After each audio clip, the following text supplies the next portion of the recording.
Uy, mga idol, niya kita karon sa Municipality of Baungon.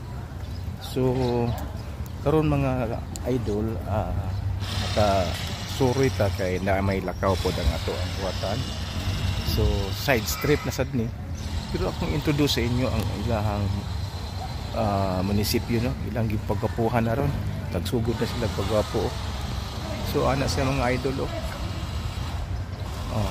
maguna ilan nang gibutang mga idol ang ilang ibutang ani kabantay mo ng mga cladding bitaw ng mga cladding bitaw sa las mga mall mo ni ilang ibutang mga idol.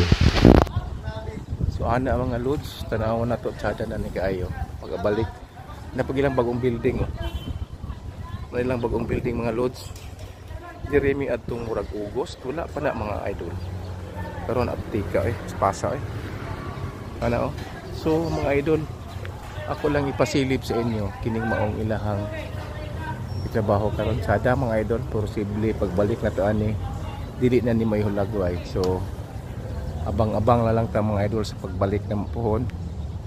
So mo na ni ang hulagway sa ilahang munisipyo sa Municipality of Baungon. So kana lang mga idol, kung di pa hatag kanyo nga silip lang gini mga idol, no? Kay aron ini aron ato pong ma-introduce ang ilahang munisipyo mga loads.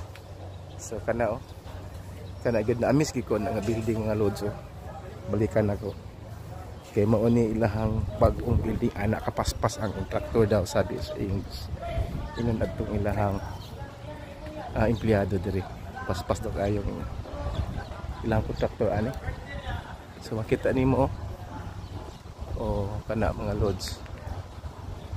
So kana lang mga loads, no, ang atong ipa-flex sa inyo mga loads. Daghang salamat ug maayong hapon.